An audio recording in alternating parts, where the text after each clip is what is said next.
विश्व का एक ऐसा देश जहां के लोग अपना घर छोड़ने को मजबूर हैं। देश के लोग दाने दाने को तरस रहे हैं। दर दर भीख मांग रहा ये देश चारों तरफ सिर्फ रोटी को लेकर झगड़ रहा है। जी हाँ, हम बात कर रहे हैं पाकिस्तान की। पाकिस्तान इन दिनों चौतरफा परेशानियों से घिरा हुआ है। आर्थिक अस्थिरता से जूझ रहे पाकिस्तान को आर्थिक मोर्चे पर बुरे दिन देखने पड़ रहे हैं। हालात इतने खराब हो गए हैं कि पाकिस्तान अब दुनिया में घूम घूम कर भीख मांगने को मजबूर हो गया है। पाकिस्तान की आर्थिक स्थिति दिन प्रतिदिन खराब ही होती जा रही है। पुराने साथी भी अब उससे पिंड छुड़ाने की कोशिश में हैं।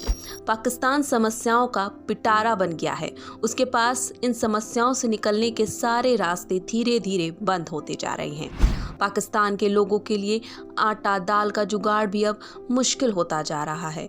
आटे दाल की कीमतें तो आसमान छू रही हैं। वहाँ के लोगों को पैसा होने के बावजूद आटा दाल तक नहीं खरीद पा रहे हैं। महंगाई चरम पर पहुंच गई है।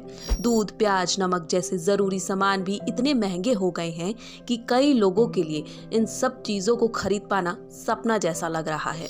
हालात इतने बुरे हो गए हैं कि आटे दाल के लिए लोगों में मारा मारी तक हो रही है।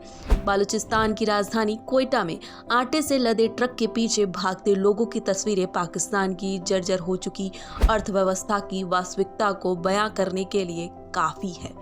डॉलर की कीमत के कारण पाकिस्तान खाने पीने के तेल जैसे जरूरी सामानों का आयात भी नहीं कर पा रहा है।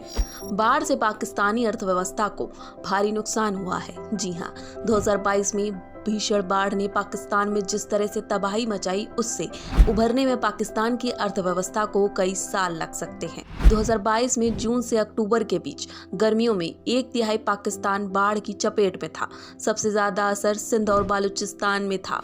भीषण बाढ़ से करीब 3.5 करोड़ लोग प्रभावित हुए थे।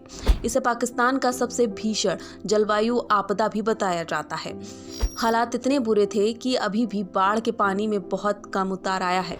80 लाख लोग अभी भी विस्थापित हैं। इनके लिए इस आपदा से बाहर आने में अभी कई साल लग जाएंगे। पाकिस्तान में बाढ़ से 1700 से ज्यादा लोगों की मौत हो गई थी। 22 लाख से ज्यादा घर तबाह हो गए। दर दर भीख मांगने को मजबूर है पाकिस्तान। बाढ़ से हुए नुकसान की भरपाई में पाकिस्तान को कई साल लग जाएंगे। संयुक्त राष्ट्र का मानना है कि पाकिस्तान को बाढ़ से हुए नुकसान की भरपाई के लिए तकरीबन 16 अरब डॉलर की जरूरत होगी। ये रकम इतनी बड़ी है कि पाकिस्तान की जर्जर अर्थव्यवस्था इसका बोझ उठा ही नहीं सकती। पिछले कुछ महीनों से पाकिस्तान के प्रधानमंत्री शहबाज शरीफ अमेरिका, सऊदी अरब समेत दुनिया के कई देशों के सामने मदद की गुहार लगा रहे थे। संयुक्त राष्ट्र महासचिव एंटोनियो गुटरेस की पहल के बाद अब अंतर्राष्ट्रीय समुदाय ने पाकिस्तान को करीब 9 अरब डॉलर की मदद का भरोसा दिया है। इसके लिए बाकायदा जिनेवा में यूएन ने फंड रेजिंग कार्यक्रम का आयोजन किया। इस्लामिक विकास बैंक ने 4.2 अरब डॉलर, विश्व बैंक ने 2 अरब डॉलर और एशियाई विकास बैंक ने 1.5 अरब डॉलर और सऊदी अरब ने 1 अरब डॉलर देने का वादा किया है। वहीं चीन और अमेरिका ने 1 अरब डॉलर, यूरोप संघ ने 9.3 करोड़ डॉलर, जर्मनी ने 8.8 और जापान ने 7.7 करोड़ डॉलर देने का आश्वासन दिया है। पाकिस्तान के हर आर्थिक सूचांक में गिरावट दर्ज की जा रही है। पाकिस्तान के प्रधानमंत्री शहबाज शरीफ घूम घूम कर खाड़ी देशों के बाद यूरोपीय देशों के आगे हाथ फैला रहे हैं। चारों ओर से संकट से घिरे पाकिस्तान के पुराने मित्र भी अब उससे पीछा छुड़ाने की जुगत में हैं। अमेरिका पाकिस्तान को बढ़ चढ़ कर मदद करने में ज्यादा रुचि नहीं दिखा रहा है।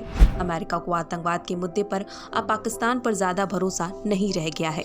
अब ये आने वाला समय ही बता पाएगा कि इस देश के हालात कैसे होंगे। तब तक आप हमें बताइए कि ये जानकारी आपको कैसी लगी। वीडियो को लाइक शेयर करना बिल्कुल मत भूलिएगा। बहुत बहुत धन्यवाद।